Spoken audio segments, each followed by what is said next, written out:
Belinda Knisely's charges are separate from two criminal investigations focusing on Mesa County Clerk and Recorder Tina Peters.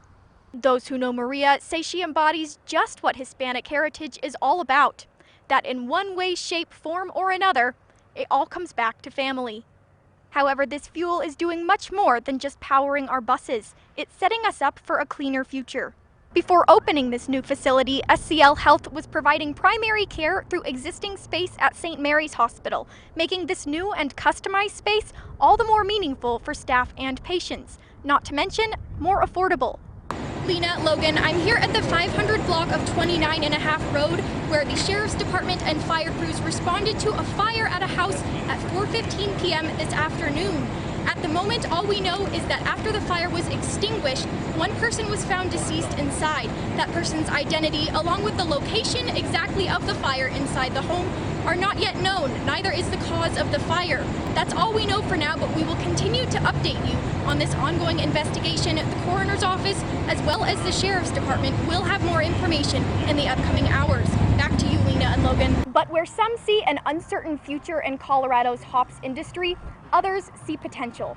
This isn't just about the beer. The initiative's founders recognize that the pandemic has taken its toll on many people and are donating 20% of the proceeds from the benefit beer to the Colorado chapter of the National Alliance on Mental Illness and the Colorado Brewers Guild.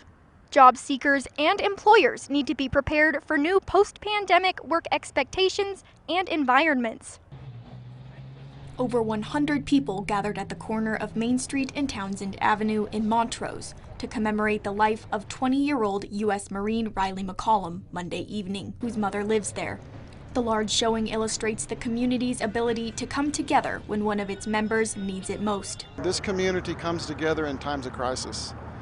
We just pull together because we know these parents that lost this young man are grieving. Reilly McCollum, who lived in Jackson, Wyoming, was a Lance Corporal with a wife and his first child on the way. Well, it's so unfortunate and such a tragedy that that child's not going to grow up knowing his father, but he will know that his father was a hero. The street corner was filled with flags, signs, and candles honoring the U.S. service member and his loved ones left behind, along with 13 balloons still standing to represent all of the soldiers who lost their lives. While Reilly McCollum's passing hit close to home in Montrose, this event commemorates all of the brave men and women who lost their lives in Afghanistan.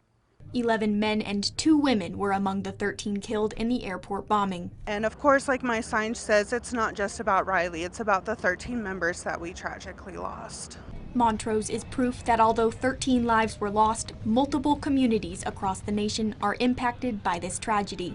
In total, the war took the lives of nearly 2,500 Americans and cost $2 trillion. While America's longest war has drawn to a close, fundraising and commemorating those who made the ultimate sacrifice for their country will continue.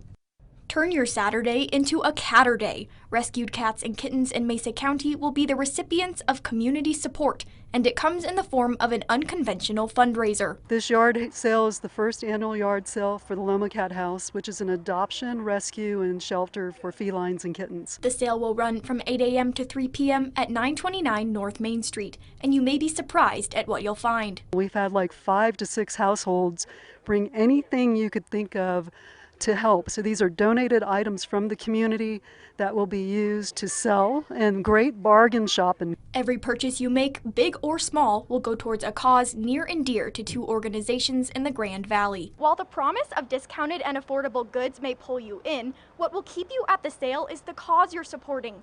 All proceeds will go towards the Loma Cat House and Grand Valley Pets Alive. Right, Bagel?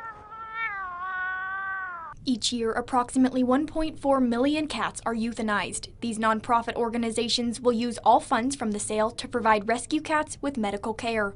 The funds will be used for neutering and spaying and veterinarian work for those that we rescue that are hurt or disabled in some way. Loma Cat House says with kitten season in full swing, they anticipate many owner surrenders and abandoned kittens, projecting over $20,000 in spay and neuter costs this year just in Mesa County alone, especially since the pandemic. Now, COVID shut down the veterinary clinic's ability to do spay and neuter for several months, and we're seeing the effects of that. It's been an explosion of kittens. If you stop by the sale, remember all purchases will help to cover extraordinary medical expenses for cats to get them into a loving home. My Cat Bagel was not harmed in the making of this story, and yes, all of those adorable kittens you saw are up for adoption at the Loma Cat House. First on the Western Slope and live in the studio, I'm Reilly Spence for KREX 5 News. The shop local culture has intensified as the COVID-19 pandemic impacted local businesses across the world. Breweries are no stranger to the economic benefits of customers drinking local. But while many local breweries have been saved by business ramping back up, the beer industry in Colorado still may be in trouble. The state's latest shortage to come out of the pandemic is local hops, an ingredient in beer which adds aroma, flavor, and in some cases, its signature bitterness. Hops farming grew more popular in Colorado in the last decade as farmers realized the untapped potential the state had for it. However, the once promising industry is now suffering as breweries are unable to pay the steeper price to buy local. Sometimes buying local is not getting the best deal you can get, unfortunately. It may not be the most economically efficient. It may not be the most cost effective. Many breweries are opting for cheaper manufactured foreign hops. But where some see an uncertain future in Colorado's hops industry, others see potential. The Colorado Hops Company supports local breweries and hops farmers and says the industry's future is still bright. We are seeing more and more breweries that are going 100% Colorado. Monumental Beer Works right here in Grand Junction is an advocate for locally sourcing its ingredients. We're already buying as much local as we can, not just hops, but yeast and grain, and obviously the water is as local as you could get. One thing both brewers and farmers can agree on is the importance of supporting one another and the relationships that supporting local can cultivate. We could still find hops, I'm sure, but those connections that we've made, we don't want to lose those. It's good to have a robust economic supply chain where everyone is kind of connected, even at the local levels. First on the Western Slope for KREX 5 News, I'm Reilly Spence. Hurting their public lands. Absolutely, 5,000 seeds. They need help, guys. Now, as you know, I-70 is crucial to businesses on the Western Slope.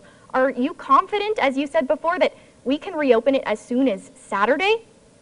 Yeah. Called Montrose Mondays, as you can see behind us. We're very excited to be able to fill the Western Slope in on all things Montrose. Now, Tanya, can you tell us some upcoming events we have to look forward to? Well, my goodness, it has been event season. Jody was a healthy young mother. When she was diagnosed with ovarian cancer, I'm sure it came as quite a surprise. Can you tell us about your journey? Oh, okay, so you really need to see both of them to be invested in this competition. All right. Right. So can you tell viewers who want to attend this event, how can they get their tickets and what is the cost of admission? Okay.